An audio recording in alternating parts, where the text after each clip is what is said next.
നമസ്കാരം, വെട്ടൻ ന്യൂസ് ക്യാപ്സൂളിലേക്ക് സ്വാഗതം. പവൻ ഗോൾഡ് തിരൂർ. മംഗലം ചേന്നര മാളികത്താഴത്ത് ഭഗവതി ക്ഷേത്രത്തിൽ മോഷണം. ക്ഷേത്രത്തിലെ ഭണ്ഡാരങ്ങൾ കുത്തി തുറന്ന് പണം കവർന്നു. ശനിയാഴ്ച പുലർച്ചെ ക്ഷേത്രത്തിലെത്തിയ പൂജാരിയാണ് ഭണ്ഡാരങ്ങൾ തകർത്ത നിലയിൽ കണ്ടത്.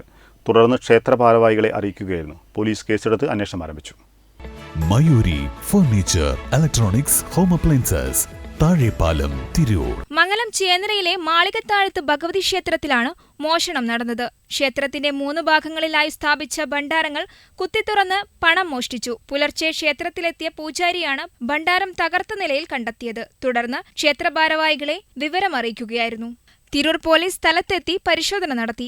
എല്ലാ മാസവും 1-ാം തീയതിയാണ് ക്ഷേത്രത്തിലെ ഭണ്ഡാരങ്ങൾ തുറക്കാറ്. അടുത്ത ദിവസം തുറക്കാനിരിക്കെയാണ് മോഷണം നടന്നത്. പോലീസ് കേസെടുത്ത് അന്വേഷണം ആരംഭിച്ചു. വെട്ടം ന്യൂസ്, മംഗലം. ഇനി മികച്ച ജോലിയും വരുമാനവും നേടാം. അതും 100-ൽ-പരം വിദ്യാർത്ഥികൾക്ക് ജോലി നൽകിയ ഗ്ലോബൽ അക്കാദമിയിലൂടെ. കൂടുതൽ വിവരങ്ങൾക്ക് കോൺടാക്ട് 8075764120 7902638001 9946653040.